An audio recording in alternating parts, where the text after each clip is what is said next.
Hey guys, my name is Don Coates, and welcome to another episode of an interview with an Albany Brew Crafter. I am here with Chad Polenz, a member of our club and our social media strategist.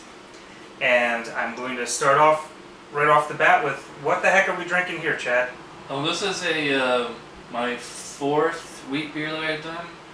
It's called it's called Peach Raspberry Mango Wheat. I originally had a funnier name for it, but so it's just a Hefeweizen kit made with extract. Obviously, that's probably why it's so dark. And I wanted to do a raspberry. I mean, you see raspberry wheats everywhere. Yes. I had some raspberry concentrate left over from when I used to do soda, so I threw that in there. And I went to the supermarket and bought some frozen mango because I was going to call it Raspberry Mango Tango. It's like, as a homebrewer, it's like you basically first you come up with the name, just to and then you brew the beer. It's like the complete opposite of any other production system, But the mango didn't really come through that much in the flavor, so I just went to the homebrew store and got some peach extract flavoring. So now it's peach, raspberry, mango. I think you can actually taste all three fruits. Plus, it has the WLP 300 yeast in it, so it has. And if you let it warm up, it has the banana and clove. We're drinking it right out of the keg temp, so it's really I like to call it alcoholic Snapple. Well, that's good. So where are you from and what do you do for a living? I'm originally from Schenectady, New York, which is only 2 towns over. Grew up in the Capital District. I was in the Navy for 10 years. I was down in Virginia for quite a while. Moved back here when I got off active duty. Went to college. Went to IT Tech and got a job for GE as a IT, like a Windows administrator type. And I'm 36. Great. What'd you do for the Navy? Well, when I was active duty, I was a fire controlman. I worked on a NATO Sea Sparrow missile system.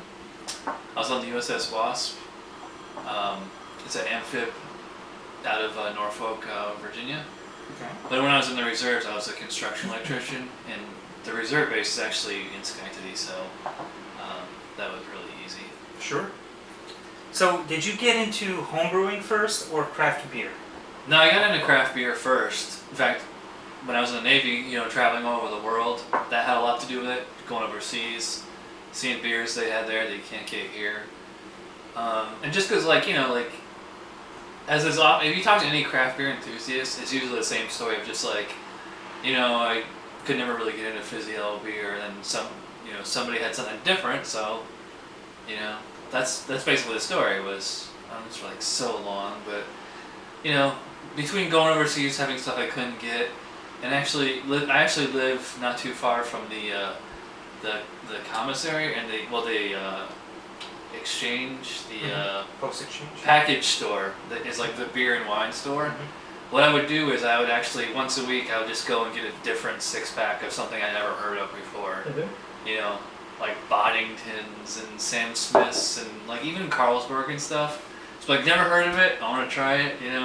Right. And then I started drinking. I don't know.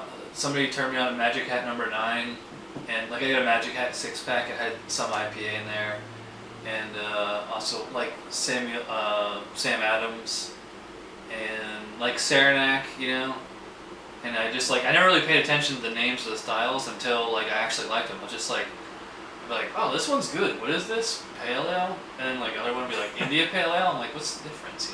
Right. So. Was there one in particular that stood out that made you say, now this is what beer is about? Probably just whatever my first IPA was, because I'm just oh my god, that's so citrusy. It tastes like orange juice. I'm this is great. So how'd you get into homebrewing?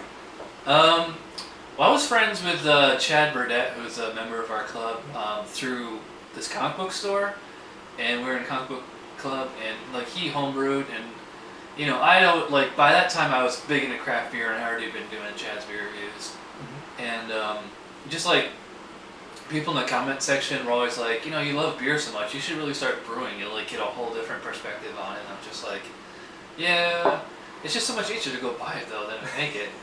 But it is. So I'm just I'm gonna give it. Finally, I'm just gonna, I had friends. My friend Sean, who's been on a lot of my review videos. Like he homebrewed before I did, and so we just went over to Hammersmith and Latham and bought like the basic kit, you know. And I bought an IPA kit, so that's how I got into it.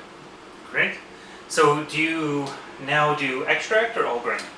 I still do extract, partial mash, I guess you could call it, depending on what type of beer. Mm-hmm. Like you steep the grains for like, 20-30 minutes at like lower temperature, and then you just go straight to a boil, and that's when you add your extract, either liquid or dry or both. And it's really easy. I definitely do want to get into all grain.